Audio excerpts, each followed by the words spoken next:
భారత్ తో జరిగిన రెండో టీ20లో దక్షిణాఫ్రికా విజయం సాధించింది. 214 పరుగుల చేతనలో టీమిండియా 19.1 ఓవర్లలో 162 పరుగులకి ఆల్అౌట్ అయింది.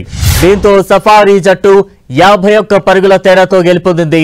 తిలక్ వర్మ ఒంటరి పోరాటం చేశాడు. 62 పరుగులతో రాణించాడు. అయినా జట్టును విజయ తీరాలకు చేర్చలేకపోయాడు. ఇక జితేష్ శర్మ 27 పరుగులు చేయగా అక్షర్ పటేల్ 21, హార్దిక్ పాండ్యా 20 పరుగులు చేశారు. బర్ట్మన్ 4 వికెట్లు, యాన్సన్, సిపిమ్లా, ఎంగిడి తలో 2 వికెట్లు తీశారు. సౌత్ ఆఫ్రికా ఈ విజయంతో 5 టీ20ల సిరీస్ ప్రస్తుతానికి 1-1తో సమంగా ఉంది.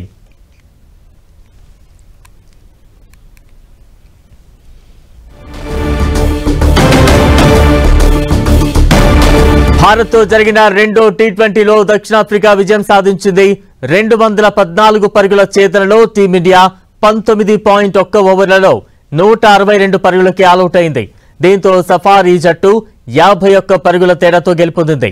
తిలక్ వర్మ ఒంటరి పోరాటం చేశాడు. 62 పరుగులతో రాణించాడు. అయినా జట్టును విజయ తీరాలకు చేర్చలేకపోయాడు. ఇక జితేష్ శర్మ 27 పరుగులు చేయగా అక్షర్ పటేల్ 21, హార్దిక్ పాండ్యా 20 పరుగులు చేశారు. బర్ట్మన్ 4 వికెట్లు, యాన్సన్, సిపిమ్లా, ఎంగిడి తలో 2 వికెట్లు తీశారు.